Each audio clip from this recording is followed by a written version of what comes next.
Excuse me, young man, I'd like to see the sedan in the window. My grandson needs a reliable car for his first year of college. The salesman scoffed, barely looking up from his phone. Ma'am, please don't touch the merchandise. The paint on that sedan costs more than your entire outfit. Maybe try the used lot 3 blocks down. That seems more your speed. The old woman clutched her canvas tote bag tighter. I have the money. I just want to ask a few questions about the safety rating. The salesman laughed loud enough for the whole showroom to hear. Money? From where? Collecting cans. Look, security is on the way. Stop wasting my time and get out before you embarrass yourself further. His laughter echoed off the polished floors, making the woman shrink back. But what he didn't know was that in just a few hours, he would be the one wishing he could disappear.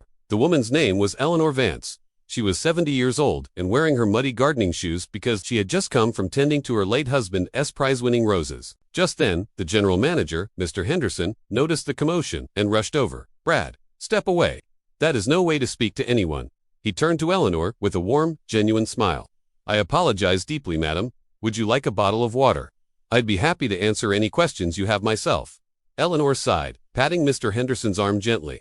Thank you, dear. You have a good heart. But I've lost my appetite for shopping today. I need to think. She turned and slowly shuffled out the door. The next morning, a convoy of 3 massive black SUVs pulled up to the dealership entrance. Eleanor stepped out, this time in a tailored Italian suit, flanked by 2 corporate attorneys. Brad's jaw dropped behind the glass.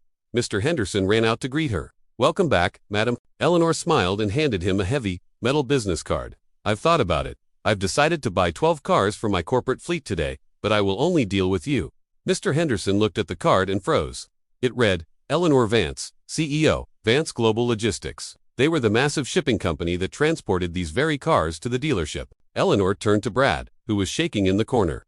Her voice was calm but sharp. I started my company driving a single rusty van.